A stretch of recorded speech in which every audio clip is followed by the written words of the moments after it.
মধুচক্রে হানা পুলিশের, উদ্ধার ৮ মহিলা, ঘটনায় ধৃত ১। দক্ষিণ ২৪ পরগনার নরেন্দ্রপুর থানা এলাকার ঘটনা।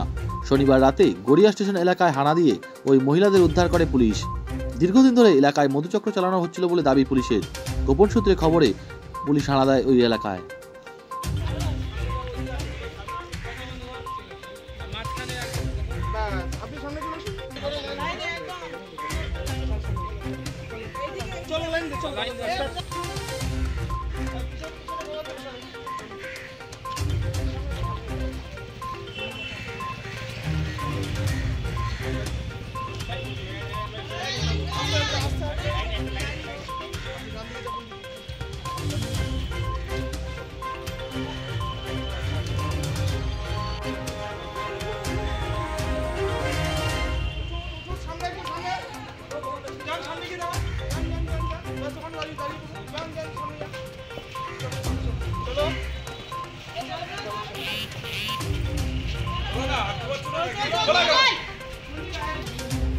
सामने प्रियंका सामने जाओ।